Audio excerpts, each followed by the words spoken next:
Read by Dale Grothman. A Tale of Supernatural Adventure. The Thing by Frank Marion Palmer. It is easy to recall it, bit by bit, just as it occurred, though it should have been forgotten long ago. I can, even now, visualize the thing as I saw it in all its frightfulness. Time has accentuated the memory of that haunting half-hour. The immediate result of my enervating experience was a benumbing of the senses, a partial paralysis of the mind. The frenzied fear, the gripping horror of it, came to me later, when miles away from the scene of its occurrence. I had retired late. My room, number 307, was on the third floor of a downtown hotel. Which town and which hotel, for good and sufficient reasons, I shall not say. Several cups of strong coffee had rendered sleep out of the question. The weather was warm, but a damp, sticky, smoke-laden liaise, due to the crowded shipping that lay in the harbor below, penetrated everything. I fancy the night was dark, but the electric glare of the city turned the night into day. At last, lulled by the stillness within and the hum of the city which came to me through the open window, I slept. My sleep was dreamless, leaden unconsciousness, far from refreshing. Then came the introduction to my unusual experience. I could never explain why I heard it so distinctly. Sound asleep, my ears were painfully smitten by a dull, heavy, sickening, smothering explosion.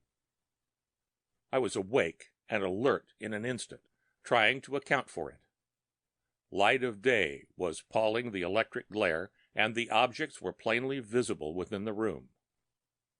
Without my open window, I could see, through the dark blue murk, the outlines of buildings across the street, the serrated skyline far above. I got up, stretched, and yawned, took a turn around the room, lit a cigarette, and laid down again. I had not accounted for the noise, but finally concluded that it came from some natural cause, apparently out on the street. At any rate, I thought no more about it as I lay there enjoying my morning smoke.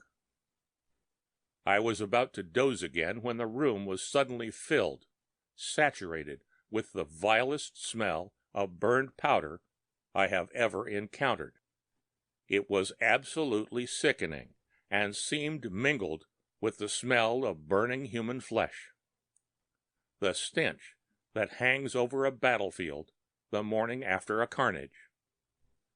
So I said to myself, that explosion was in this building, on the third floor, and not far from my room. I was still reclining, and had taken another cigarette, when the thing came into my room, putting an end to all thought of immediate investigation. It came in through the wide-open window from the fire escape. Its shape was that of a human body, entirely nude, perfectly distinct in outline and detail, yet lacking in the extremities. A torso only, so distinct and lifelike that I could see the folds of flesh, the contour of muscles, the pink-yellow color of skin, and yet so transparent was it, the window casing, the figured wallpaper, the outlines of the dresser, and everything it passed were visible through it, as plainly discernible as though it were not there. It floated in, slowly, slowly, as a mist of early morning might enter one's casement, or a wisp of smoke, wafted in on a stray breeze, insubstantial, filmy, yet seeming to have the substance of flesh and blood. The head of my bed was exactly opposite the window, and I had splendid vantage for contemplation. I was not long in discovering the incompleteness of that spectral visitor. It lacked hands and forearms. The lower extremities were cut off above the knees, and, to complete the phantasmal horror of it, there was no head upon those broad, powerful shoulders, only the stump of a muscular neck. The awfulness of this armless, legless, headless shape was intensified by the fact that the extremity of each truncated member seemed to drip red blood. All this I saw as it floated into my room through the open window, a ghastly shape that defied description, while I was breathing the stench of a day-old battlefield. And now the last, the most weird detail of all, the most inexplicable, the one that indeed filled me with astonishment, was yet to come. Between my open window and the door, against the wall, stood a dresser surmounted by a large plate glass mirror. As the thing advanced, floated through my room, to melt, vanish, or draw through the solid panels of my door, it, perforce, must pass by this mirror. So clear was my mind in those trying moments that I had dwelt upon this very fact as the thing advanced, and had speculated as to what the reflection of the spectre would be like. Let science explain this singular phenomenon. I cannot. The reflection of my spectre was no spectre at all. It was the solid, substantial, flesh, blood, and bone of a 6-foot man, about 30 years of age, not lacking a single member, perfect in color, form, feature, as nude as the day he was born, gracefully floating by the big looking-glass, his eyes closed, a contented smile lighting up his handsome features, much like one asleep, whose face is transfigured by a pleasant dream.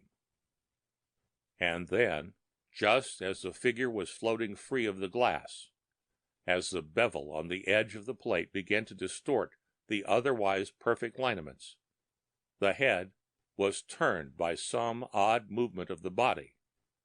The eyes opened and looked straight into mine. With a start, I half rose and called out, "Arnold! Oh, Arnold! Can it be?" Even as I called, foolishly, idiotically, pleadingly, in a hollow, unnatural voice, I knew there could be no response. For an instant, fear that he might heed my cry, that he might delay his noiseless flight through my room, gripped my throat and stilled my voice. But now the apparition, out of the glass, was at the door. Through it I could plainly see the outline of the door casings, and it was becoming less and less. It was gone. The phantom drew through the locked and bolted door as a vapor through the mesh of a sieve. Such was the thing that visited me in my room on the morning of September 7th. As soon as it was gone, my feet touched the floor. I unlocked the door and went into the hall. All was quiet out there. I heard no sound, smelled no burning powder. If there were guests in the other rooms, they all must have been sound asleep. One could have heard a mouse creep in the gloomy hallway. I closed the door and got into bed. When I awoke again, the clanging jar of the street traffic told me it was late. I bathed, shaved, and dressed. As I walked down the hall and took the elevator to the office, I scanned the faces of the late risers. There was no look of surprise, curiosity, consternation on as single set of features. All was as commonplace as upon any other morning. Nothing unusual had happened. and such was the effect on those passing and repassing guests that my harrowing experience of the early morning began to seem unreal, and all but passed, for the time, out of my memory. At the office, I paid my bill, listened to the commonplace talk of the garrulous clerk, and went away without having mentioned a word of my experience. On the stage, homeward bound, a chat with a seatmate, and the beauty of the autumn foliage painting the borders of the highway, red, brown, and yellow, occupied my attention. But when I arrived at Maple Shadows, I was silent no longer. I horrified my wife and daughter until they ran away from me. Then I followed them up. "That Arnold Matthews was killed at Chateau Thierry. You told me so," said my daughter. "He was. I saw him killed with my own eyes. His legs, arms, and head blown into bits by an exploding bomb dropped from the air. Not a shred of his clothing remained." "And this one? Ugh! Do go away. You make me shudder. Oh, Daddy, how awful!" From the sheer lack of an audience, I desisted. "Watch the papers tonight and tomorrow," I ventured again at the dinner table. "A man committed suicide this morning at the Savoy Hotel. How he did it, I am not yet prepared to say. But I should think that, owing to the character of the explosion and the appearance of the thing after—" My wife stopped me with a gesture. "George, that is not a nice subject for the dinner table."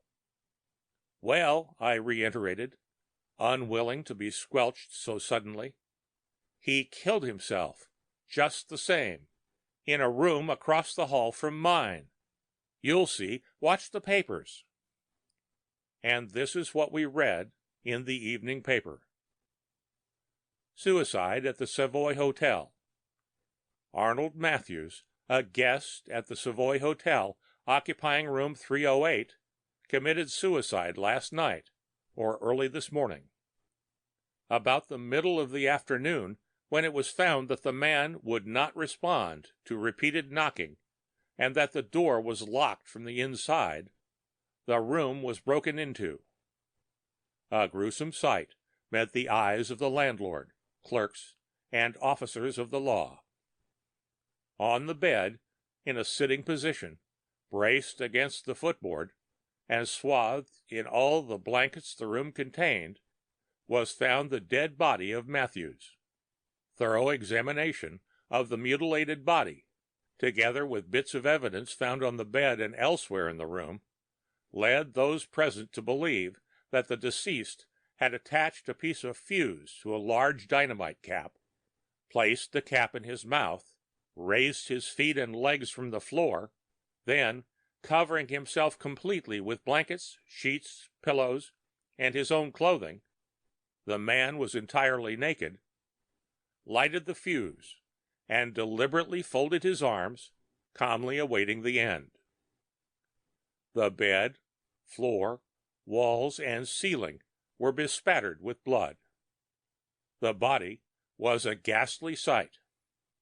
Nothing but the trunk was left to indicate that the remains had once been a human being. Arnold Matthews was about 28 years of age, 6 feet in height, light complexion, brown hair, and eyes. He was a stranger to the city, and an effort is being made to locate some friend or relative. The motive is still unknown. No one has yet been found who heard the sound of the explosion. This is not strange, as the entire third floor, with the exception of 2 rooms, Matthew's room and the one opposite, was unoccupied. The officers are trying to locate one G.R. Lawton, an ex-army surgeon, the man who slept in number 307, the room opposite to the one occupied by Arnold Matthews last night. The end of The Thing by Frank Marion Palmer.